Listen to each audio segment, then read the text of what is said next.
I think it's important for the governments to understand entrepreneurs, but more importantly, entrepreneurs typically have a big struggle working with government, in implementing their various initiatives and schemes. So, since you have been on both sides, I wanted your perspective and your advice on how entrepreneurs can best deal with the government and how government can better understand, I'm thinking, with the entrepreneurial ecosystem.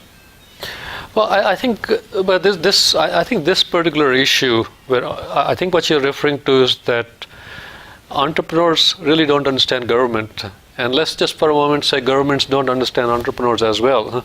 I mean, how do you sort of bridge this gap?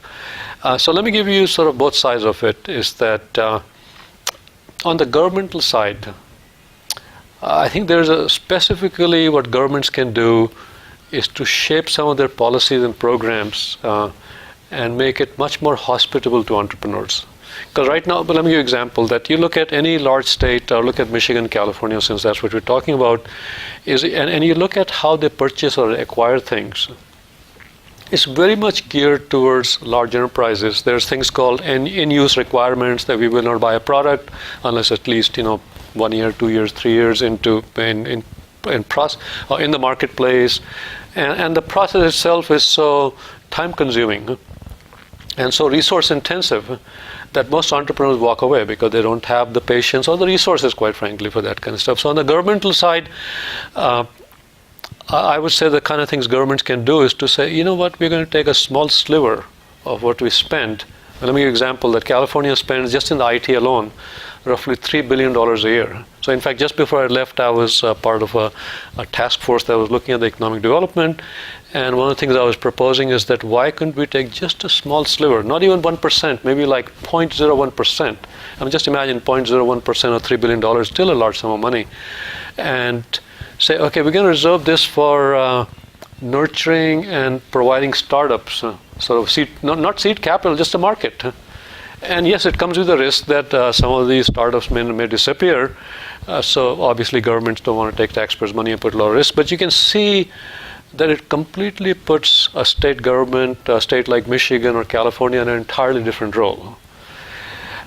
So that's an example of what governments can do to really sort of make it feel like, okay, we're serious about it. Because when a governor goes overseas and says, okay, buy my products, we are really supporting large enterprises. I mean, not really supporting new entrepreneurial activity. Now, on the entrepreneur side, I think most entrepreneurs don't realize that governments are a wonderful market. In fact, some stage in their growth cycle, they have to deal with it.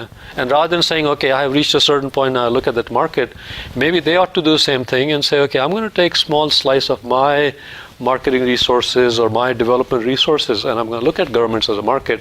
Because quite selfishly, from the entrepreneur standpoint, if they can break through, then it's a very, very lucrative market. Typically the margins tend to be higher.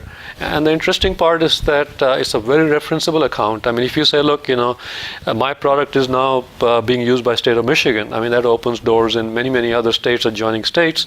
And also the fact that you don't have to fight as hard for your renewal cycle, for a continued growth. I often use the Indian metaphor of a mango tree. Once public sector markets are a little bit like mango trees.